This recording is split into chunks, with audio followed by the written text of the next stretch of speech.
Ito ngang Kamara, inaprubahan na ang nasa 6.7 mahigit na trillion peso budget para yan sa susunod na taon. Yan at iba pang mga balita tinitukan ni Bombo Annalise Soberano. Inaprubahan na ng House Committee on Appropriations nitong Martes sa committee level ang panukalang 6.793 trillion national budget para sa taong 2026 matapos ang 37 araw na deliberasyon sa komite. Tinanggap ng komite ang amyenda na isinulong ng subcommittee nitong Lunes kung saan 255 billion mula sa orihinal na alokasyon ng Department of Public Works and Highways para sa flood control project ang inilipat patungo sa mga programa ng edukasyon, kalusugan at kagalingang panlipunan. Pakinggan natin si Representative Micaela Swansing sa pag-aproba sa committee level sa panukalang pambansang budget para sa 2026.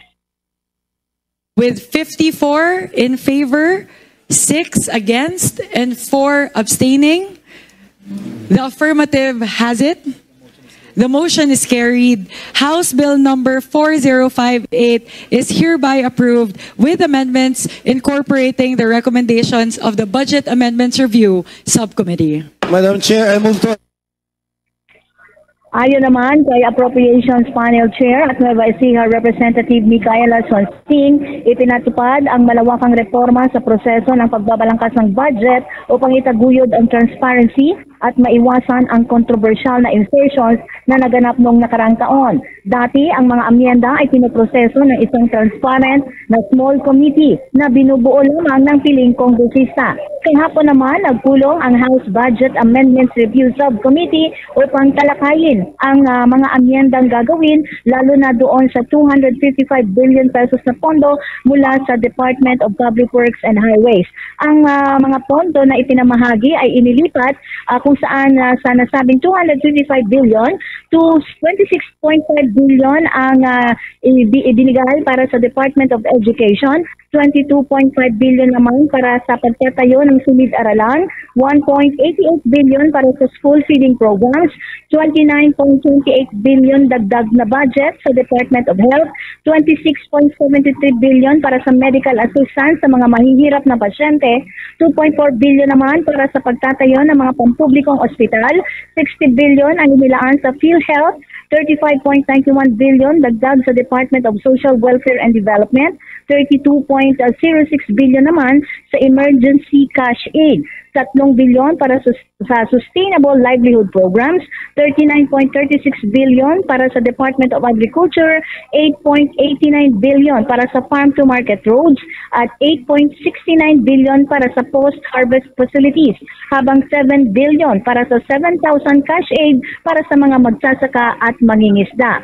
Ayon pa kay Swansing, inaasahang maaprubahan sa ikalawang pagbasa ang panukalang budget bago matapos ang Setyembre at maabot ang ikatlong pagbasa sa pagbabalik ng sesyon sa Nobyembre.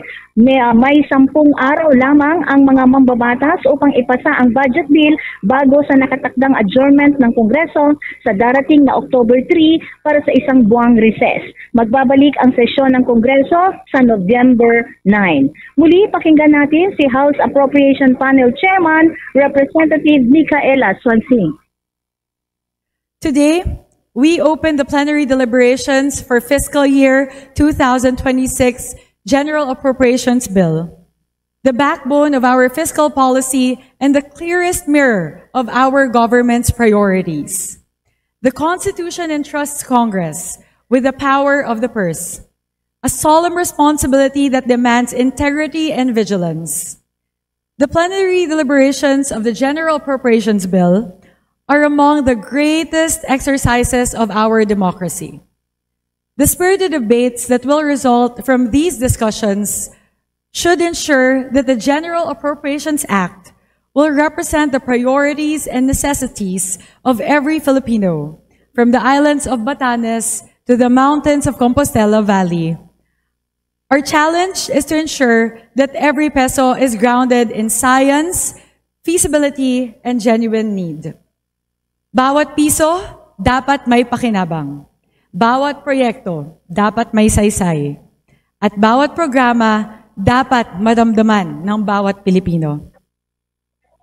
si Representative Micaela Swansing. Hanggang sa ngayon, Bombo Dennis at Bombo Victor, nagpapatuloy ang budget deliberation dito sa Kamara kung saan tinatalakay ang pondo ng Department of Finance, Department of Budget and Management at ilan pang mga mahalagang ahensya dito sa ahensya ng gobyerno. So yan ang latest mula dito sa House of Representatives.